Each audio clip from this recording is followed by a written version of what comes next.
Halo, kali ini kita akan ngobrol-ngobrol bareng nih tentang fun fact dan miskonsepsi di dunia bimbingan konseling. Benar banget teman-teman. Jadi kali ini nih kita bakal bicara banyak ya tentang seputar fun fact dan sebuah misconception ya. Jadi nggak tahu misconception itu apa? Misconception adalah salah kaprah. Nah, ada kesalahan arti. Nah, di dalam BK itu pasti banyak banget misconception ya, miskonsep ya, dari bimbingan konseling ini. Oke. Yang pertama, fun fact-nya ada apa tuh tadi? sebelum itu perkenalan Oh dulu. iya, perkenalan dulu. Sorry. Oke, jadi perkenalkan, nama saya Putra Arta dari jurusan bimbingan konseling. Nama saya Aldi dari jurusan bimbingan konseling. Oke. Jadi kita bakal membahas sebuah fun fact nih di BK nih. Yang pertama itu apa kali? BK tidak hanya untuk masalah berat. Benar.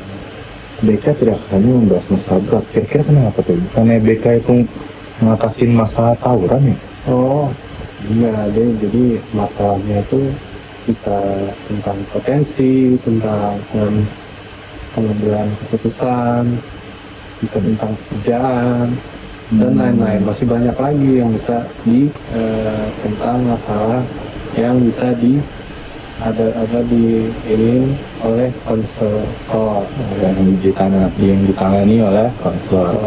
Ya, jadi sempat mikir gitu. Kalau misalkan guru bimbingan konseling itu cuman ngatasin anak-anak yang bandel di sekolah. Nah, tapi nyatanya gimana tuh kali? Emang gitu doang? enggak semuanya. Jadi gimana? Itu sih mungkin itu Anggapan lama ya? anggapan lama ya. Sekarang sih lebih ke arah gimana caranya supaya anak-anak itu tetap mau belajar. Di samping itu juga supaya anak-anak bisa mengerti tentang permasalahannya, dia mengenali diri lah istilahnya. Lalu pengambilan keputusan kayak contohnya mau ambil ekskul apa, kan tentang memahami emosi anak, tentang bakat, dan tentang apa yang mau diambil oleh anak itu sehingga anak tersebut tidak terkena masalah lagi. Ternyata nggak hanya untuk ngatasin anak-anak yang bermasalah ya, tapi juga banyak ya tugas dia di bimbingan konseling ini. Iya, benar banget. Terus kita lanjut ke fun fact yang kedua teman-teman. Oke, fun fact kedua. Udah pada tahu belum kalau sebenarnya konselor itu tidak memberikan solusi, tetapi untuk menemukan solusi. Gitu. Itu maksudnya gimana tuh? Apa konseling sama konselornya itu dia sama-sama kerja sama atau gimana? Enggak, dia itu udah ada aturannya untuk konselor sendiri, etikanya untuk menangani orang-orang yang mempunyai masalah. Jadi seorang konselor itu tidak memberikan jawaban langsung atas masalahnya kita semua, tetapi membantu kita untuk menemukan solusi untuk orang-orang gitu, yang terkena masalah. Kalau menurut Lukas sendiri gimana? Menurut kita sih konseling sama konselornya ini dia sama-sama si konselingnya ini cerita konselor gimana kejadian dia, mereka sama-sama menemukan titik terang, diberikannya solusi oleh seorang konselor. Jadi mereka tuh sama-sama punya titik temu ya, akhirnya mereka menemukan solusinya bareng-bareng. Oh gitu. Iya. Oh enggak ya? Enggak. Oh jadi salah ya? Jadi salah. Jadi dia cuma membantu mengarahkan si konselor ini untuk membantu menemukan pilihan yang mau dia ambil. Kayak lebih diarahin ya? Iya, lebih diarahin. Iya. Oke, selanjutnya ada sebuah fun fact juga nih, bahwa BK itu membantu dalam banyak aspek kehidupan. Contohnya itu karir. Nah, teman-teman biasanya kalau kalian udah mau lulusan SMA nih, biasanya tuh guru BK tuh pasti banyak banget yang datang ke kelas kalian. Entah itu edukasi khusus yang mau dituju atau mau kemana kah kalian nanti setelah kuliah. Nah itu dibimbing juga sama guru BK ini. Menurut kalian gimana kalau tentang masalah seperti itu? Iya, jadi kalau masalah karir dibantu untuk menemukan arahnya gimana nih siswa mau kemana, arah pilihannya. Nah nanti bakal juga dibekalin sama guru BK-nya ini, entah dia diarahin mau ke sini ke situ, ntar dia diarahin, ada juga diikuti oleh tes yang diberikan oleh guru BK itu untuk memberikan solusi dan juga pengarahan, mau diarahkan kemana kamu selain mau kemana dan sebagainya, teman-teman. Iya, benar banget. Nah juga aspek kehidupannya ini seperti juga pengembangan diri dan juga kesehatan mental. Nah, ini juga banyak banget. Iya, pengembangan diri juga, kayak misalkan dia potensinya dia bisa misalkan olahraga, mungkin dia mau masuk atlet atau kemana, nanti bisa diarahkan ke guru BK, ya karena konselor tentang karirnya selanjutnya dia ingin kemana, itu bisa diarahkan banget oleh konselor. Iya. Terus juga kesehatan mental mereka, yang seperti kita tahu konseling ini juga membantu dalam hal mental.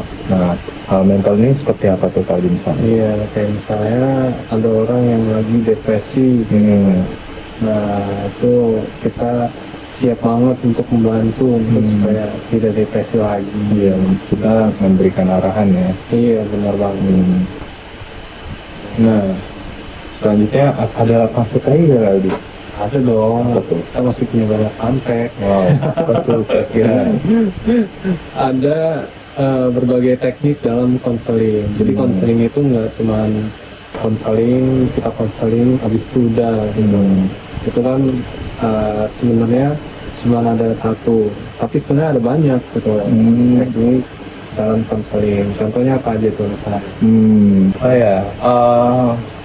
Ada konseling individu, ada konseling kelompok, konseling musik, konseling terapi, dan terapi banyak banget teman-teman. Terapi di konseling itu banyak banget, bisa dari pendengaran suara atau lewat musik-musik gitu, atau apa lagi kali? Iya, dari musik sih kan. Dari musik ya bisa ya. Terus apa lagi kira-kira? Konseling individu itu kayak misalkan ya kayak konseling dan konselor bertemu secara individu. Konseling kelompok itu secara berkelompok, jadi seorang konselor ini bertemu dengan sekelompok orang yang ingin dikonseling bersama-sama, jadi melebihi dari dua orang ya, tiga orang ya, lebih dari 2-3 orang ya. Itu sangat membantu banget untuk misalnya menemukan masalah, sharing gitu. Nah itu bisa buat penyembuhan mental juga jadinya gitu. Iya, benar banget ya. Banget kan? Iya. Jadi jangan salah persepsi lagi gitu ya. Jadi teknik konseling itu ada banyak. Tergantung cara konselor yang memakainya. Nah, terus Kontak lagi nggak? ada dong pasti.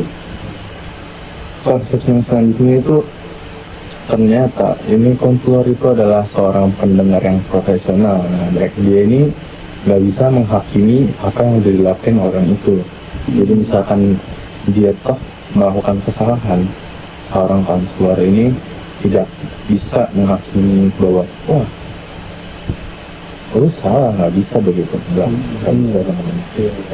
Tadi kan udah dibilang kita mengarahkan ya, jadi bukan menghakimi. Benar. Kalau begitu mah.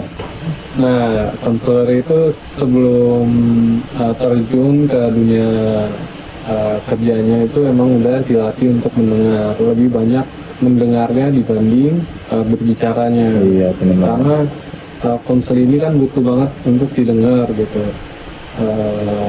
Konseling menceritakan masalahnya, lalu kita mendengarkan dengan penuh perhatian. Iya. Jadi kalian kalau kalian mau konseling teman-teman, jadi kalian itu nggak usah takut-takut meskipun kalian memiliki kesalahan atau kalian memiliki sebuah apapun itu masalah, ya kalian nggak akan bakal dijudge oleh seorang konselornya sendiri, karena ya tujuan kami ini untuk mengarahkan dan membantu teman-teman, bukan untuk menghakimi begitu. Nah ini fun fact buat teman-teman. Jadi kalian tuh nggak perlu takut buat cerita kita ya. Iya, Seorang konselor. bener banget. Oke.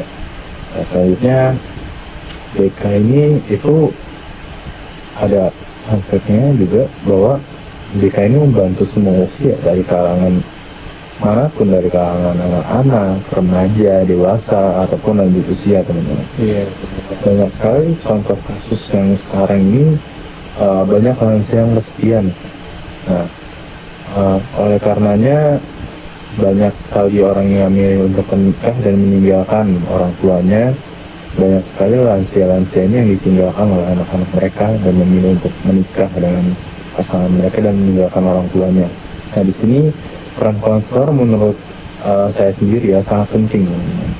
Jadi gimana kali menurut Kak? iya sangat penting karena kalau kita kesepian itu butuh banget ada orang yang mendengarkan. Nah, iya, Contohnya benar. kayak konseling. Iya, konseling, Iya, teman-teman. konseling. Jadi bukan hanya untuk siswa jadinya. Iya. Kan kalau kita dengar itu biasanya untuk siswa, untuk pelajaran di sekolah aja. Tapi sebenarnya bimbingan konseling itu masih mencakup ke semua usia, termasuk kita-kita ini. Ya, jadi ini juga untuk kaum dewasa mungkin kalian memiliki pekerjaan yang berat atau mungkin memiliki sesuatu yang nggak bisa diceritakan kepada teman-teman atau keluarga kalian bisa cerita juga ke konselor. Jangan malu. Iya itu karena kita sekali lagi tidak menjudge teman-teman, itu fun fact lah. Fun fact banget. Oke, selanjutnya itu Kita apa akan lagi tuh? membahas tentang miskonsepsi. Iya, kita udah masuk ke misconception teman-teman. Konsepsi pertama, Yang pertama itu apa kali? BK hanya untuk anak bermasalah di sekolah. Itu benar nggak? Wah, enggak dong. Seperti yang kita tadi udah bahas, ternyata bukan hanya buat anak yang bermasalah di sekolah. Ternyata apa tuh? Ternyata untuk semua kalangan. Benar banget. Untuk Jadi nggak hanya ngatasin anak yang habis tawuran atau habis berantem di sekolah terus masuk ke ruang BK terus diomelin, enggak ya teman-teman. Itu adalah penilaian yang salah banget, misconception banget. Aduh, karena sebenarnya tugas utama kita tuh bukan hanya menyelesaikan masalah anak-anak yang bermasalah, tapi juga untuk berkembang, Ya, untuk berprestasi dan membantu anak-anak yang mempunyai potensi di dalam diri untuk kita kembangkan dan juga untuk mengarahkan karir-karir dari mereka yang memiliki potensi tersebut ya teman-teman. Ya. mengembangkan potensi siswa. Iya benar banget. Iya. Selanjutnya kali ada Selanjutnya- misconception apa lagi tuh? Misconception itu, konselor adalah psikolog atau psikiater. Nah ini juga salah ya teman-teman. Salah. Konselor itu bukan psikolog atau psikiater. Iya benar banget. Nah. Beda. Jadi bedanya apa tuh kali? Kalau psikolog itu lebih fokus pada evaluasi terapi berbasis psikologi. Nah, gitu. Nah, sedangkan psikiater itu yang biasanya ngasih obat untuk orang yang nggak sadar. Nah itu beda ya teman-teman. Kalau psikologi itu metodenya aja udah beda, caranya itu juga beda. Nah beda juga dengan konseling teman-teman. Cara-caranya juga metodenya juga berbeda. Iya. Psikologi menggunakan teori dan metode psikologi yang mereka punya. Kita juga memiliki dari konseling dan metode konseling yang berbeda-beda. Begitupun psikiater. Iya. Kalau psikiater ini dia lebih ke arah memberikan obat ya, pengobatan Iya. medis gitu ya. Untuk gangguan mental. Iya, jadi kayak lebih memberikan obat, ya, menyarankan obat gitu ya. Benar banget. Nah, itu kalau konselor itu berfokus pada membantu individu untuk mengatasi masalah melalui pendekatan bimbingan. Gitu.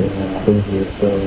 Oke, selanjutnya itu ada misconception yang ketiga itu konseling itu menakutkan atau menghakimi. Nah, kayak tadi ya teman-teman.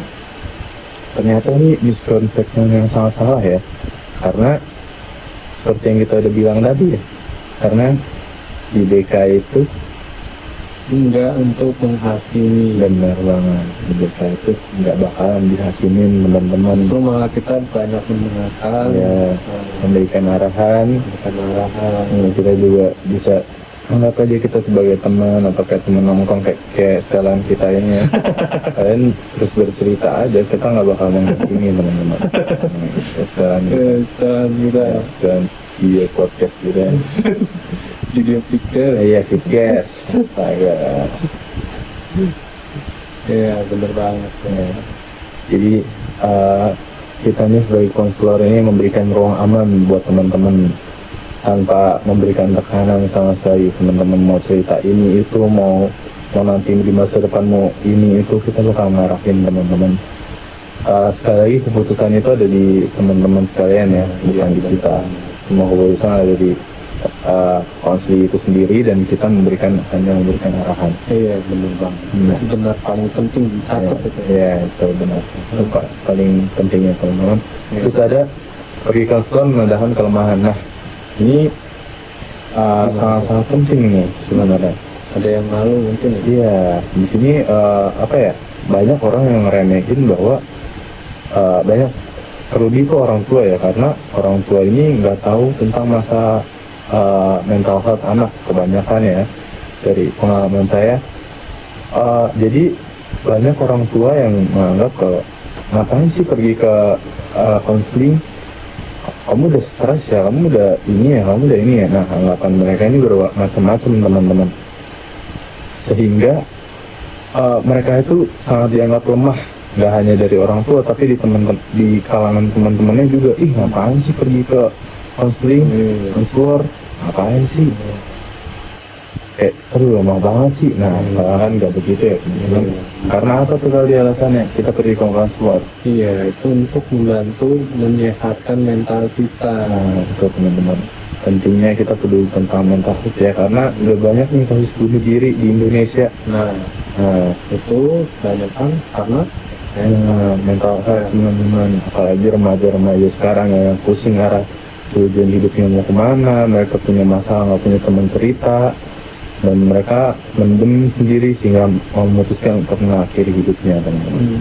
Banyak sekali yang begitu di Indonesia ya. Ya, itu penting banget karena hanya apa ya, orang tua yang mengerti itu hanya masih kurang luas ya di Indonesia ini, orang yang mengerti tentang mental health teman-teman. Nah, yang selanjutnya ada misconception tentang apa lagi tuh lagi? jadi misconception yang terakhir itu konselor selalu menyalahkan saya. Wah, ini dari mana ini? Wah, ini nggak bener ya. Dari mana itu? Iya, ini nggak benar. Iya. Karena kenapa tuh kali kok salah gitu menyalahkan klien? Sebenarnya klien itu adalah raja buat kita. Nah, benar, kayak pembeli ya. Ya. Nah, dia ya kita membantu untuk menolong, bukan Iya. menghakimi. Benar banget. Menyalahkan, Iya. menyalahkan klien. Hmm. Sebenarnya itu kamu yang salah. Hmm. Begini gitu. Itu bukan. Benar. Justru kita malah mendengarkan dengan baik, lalu mengarahkan dan menemukan solusi. Ya, dan solusinya itu dari si konseling sendiri. Benar kan? Iya. Ya, benar. Iya. Jadi sebenarnya dari semua yang kita omongin itu apa aja sih kesimpulannya yang bisa diambil? Jadi yang paling penting tadi poin tentang ini ya teman-teman, tentang banyak lah. Yang paling penting